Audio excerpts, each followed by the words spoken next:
Muito bem, quando tem Clínica da Alma, tem Pastor Rogério Goulart. Olha que coisa chique.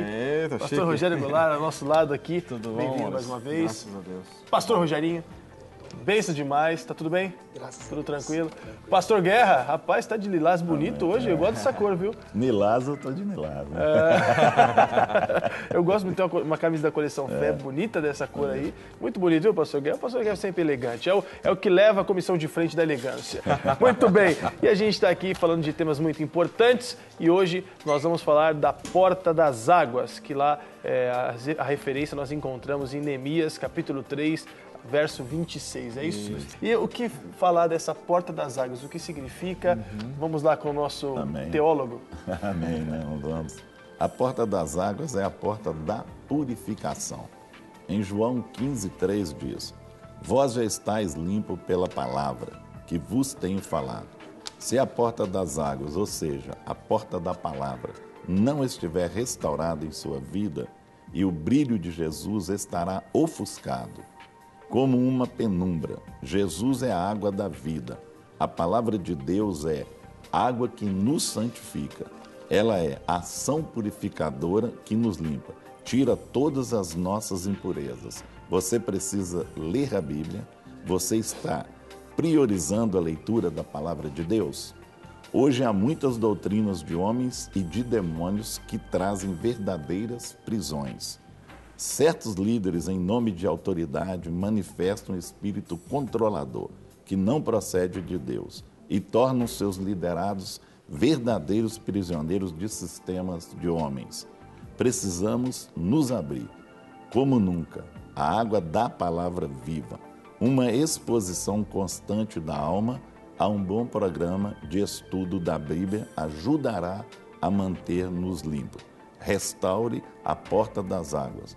Purifique-se pela palavra e seja um manancial de água viva. Uau, aí ficou fácil de entender, pastor Rogério. Fácil, Que bênção, né? E eu vejo que é um tema muito essa gostoso de falar. Né? A porta das águas. Então, na verdade, é as águas, né, purificadoras do Senhor, que nós precisamos constantemente. Assim como nós ontem falamos a respeito da fonte, né, a fonte que jorra, né, onde nós precisamos... Anteriormente falamos do monturo, né, do lixo, liberando todo o lixo. Aí nós fomos então para a fonte, que são as águas cristalinas do Senhor. E no momento que nós nos alimentamos e nos lavamos dessas águas, então, ou seja, a palavra de Deus diz que de nosso interior rios de água viva fluiriam dentro de nós.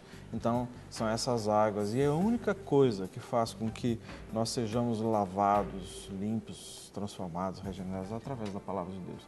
Então, a palavra de Deus precisa ser essa nossa referência, justamente como o pastor Guerra falou. Quer dizer, hoje são tantas vozes que a gente ouve, são tantos conceitos, são tantos, conceituações que existem por aí, e nisso muitas vezes está enxertado de mensagens assim subliminares, coisas humanistas envolvidas assim. Então a gente precisa estar em constante contato com a palavra de Deus, que é essa referência, né, para as nossas vidas, para que a gente não venha errar. A palavra de Deus diz que a gente peca por falta de conhecimento, né? Conhecimento das Escrituras. E olha, eu tenho uma pergunta aqui que é muito interessante, chegou de Linhares, e eu acho que vai muito ao encontro do que a gente está falando, porque a falta disso gera essas impurezas que só as águas para arrancar da gente, né? A Cristina coloca assim: eu gostaria de saber por que algumas pessoas sentem tanta dificuldade em orar. E eu, particularmente, ela coloca, não consigo reservar um tempo e parar para orar. Apesar de eu ser muito temente a Deus, será que eu tenho algum impedimento? Ela coloca essa pergunta, a Cristina de Linhares. Podem existir impedimentos, sim. Podem existir, com certeza. Nós temos que entender que a nossa luta não é contra carne e sangue, é no mundo espiritual. Mas se já existe uma predisposição no nosso interior ou algumas feridas na nossa alma, isso pode afetar. Agora nós temos que entender que oração, leitura da palavra de Deus, leitura de livros também passa por uma disciplina, Precisa existir uma disciplina. Orar é disciplina também, Ela pode até inicialmente, como o nosso pastor Márcio sempre fala, no início pode começar assim como um processo pesado, às vezes até duro pela obediência, mas depois entra pelo gozo, pelo o prazer de estar na presença de Deus. Então, tudo aquilo que a gente quer que seja mudado dentro de nós, precisa existir perseverança, disciplina, né? A gente não pode se abater, hoje eu não consegui, mas amanhã se propõe a fazer. Se você não consegue orar 1 hora, 2 horas, você ora meia hora, ora 15 minutos, 5 minutos, mas não deixe de orar. Então é um processo, é uma disciplina no nosso interior. E você vai ver que no início é assim. Eu lembro logo quando eu converti, que foi agora há pouco tempo atrás. Foi faz 2 dias. 2 dias atrás. Eu lembro que eu estava sendo discipulado e esse discipulador de presente me deu aquele livro, A Oração Eficaz, uma coisa assim, eu não lembro. Aquele que é o autor desconhecido, acho que da editora Betânia, não lembro. E aquele livro ele falava que ficava 2 horas, 3 horas, 4 horas orando. E aí eu disse, nossa, eu quero fazer isso, né? Quero aprender que nem ele. Aí eu levava o relógio assim, né? Antes do relógio, colocava assim. Olhava, abria o olho direito. Assim. E olhava, eu colocava do lado da cama, né? Me ajoelhava, ali começava. Aí eu olhava, nossa, 5 minutos só. Aí ficava e orava e tal. 7 minutos. Esse tempo não passa.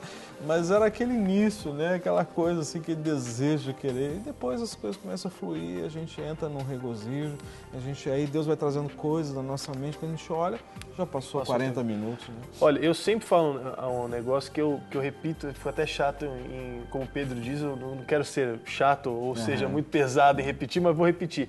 A única rotina que muda todas as outras é a rotina de oração. Quando você estabelece uma rotina de oração, toda a sua vida é regulada no reloginho de Deus. Aí a coisa muda, né? E aí a gente pode deixar essas águas correrem. Porque nada melhor que você estar em contato com o oceano. Você quer água, tem o rio, tem a lagoa, tem o lago, tudo tem água, mas o oceano é legal, né?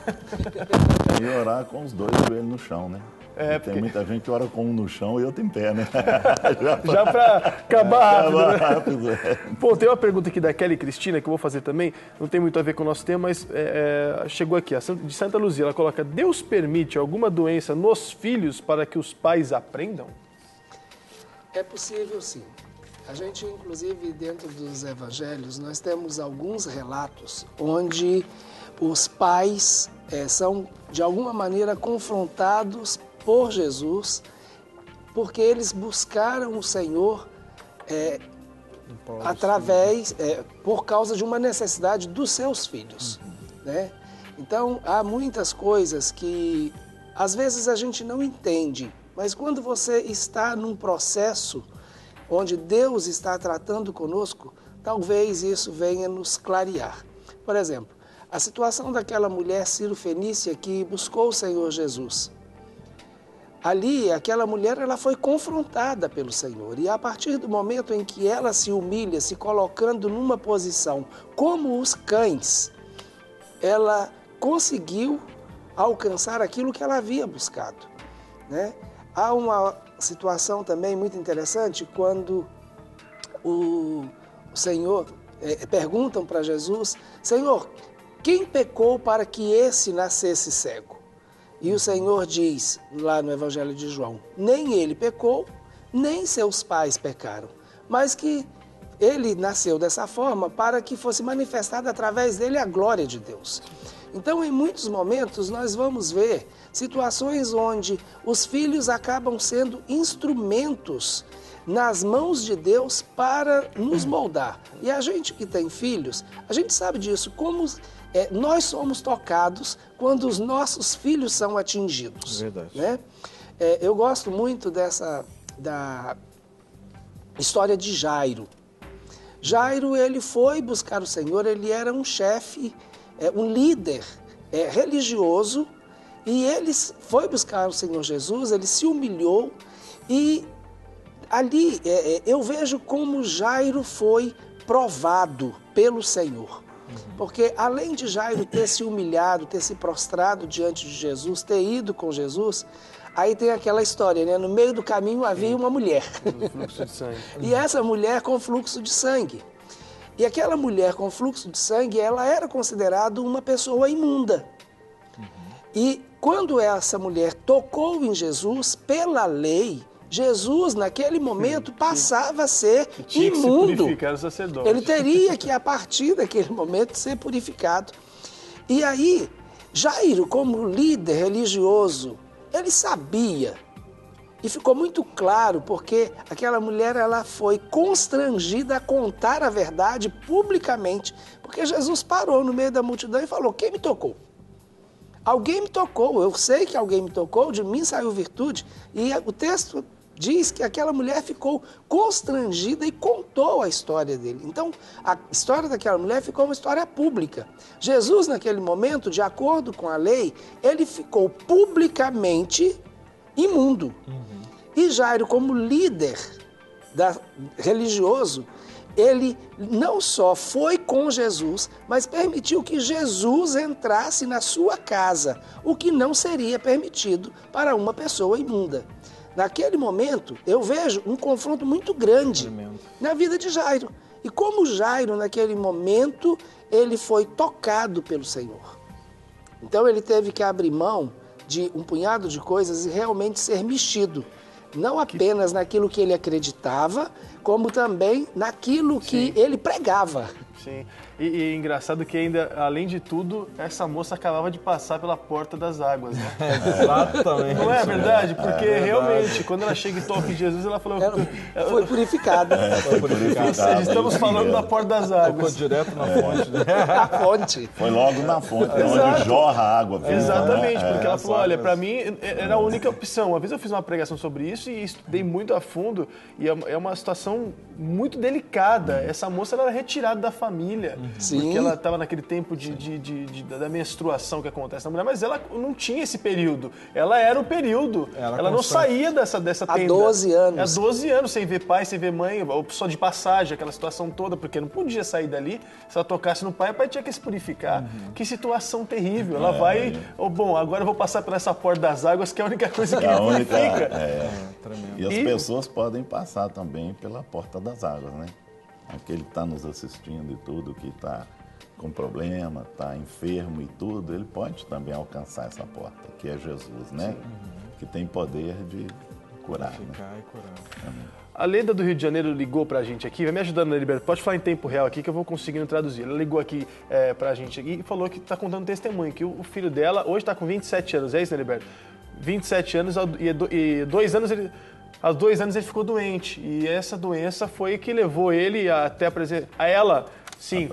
Então essa doença levou a mãe a se tornar evangélica e aí tudo começou a mudar na vida dela. Ou seja, são coisas, são situações que Deus, Deus pode usar e a gente pode também entrar aqui numa situação, tem muito debate teológico em cima disso, não é o nosso caso aqui, vamos deixar para uma próxima situação.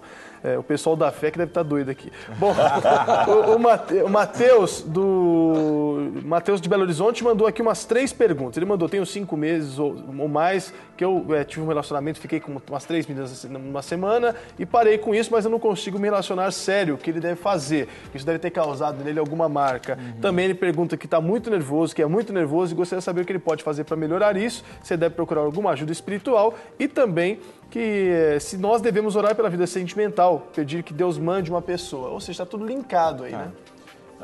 Eu tenho assim, uma questão para você, Matheus. Já que você é de Belo Horizonte, anota o endereço da Clínica da Alma aí, né? Está aparecendo ali no vídeo os telefones e o nosso endereço.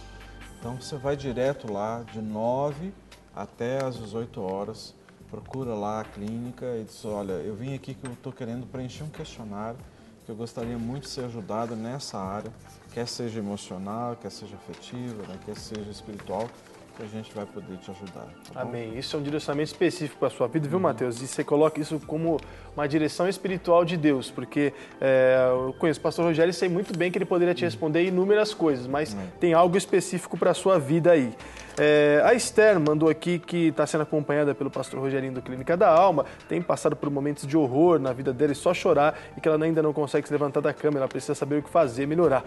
Bom, Esther, eu vou te dar um conselho, já vai seguindo a risca o que o pastor Rogerinho tem dito para você e com certeza isso vai passar. Alguns tratamentos, né, pastor Rogerinho, não são imediatos, são algumas situações, são raízes profundas que não basta simplesmente uma vez de um momento apenas de conversa, é um trabalho duradouro. É como, às vezes, uma dependência química ou simplesmente uma vida inteira praticando algum pecado. Tem pessoas que não conseguem se livrar da masturbação, de tantos outros vícios que adquiriram ao longo da vida e que não é uma situação do dia para a noite, né?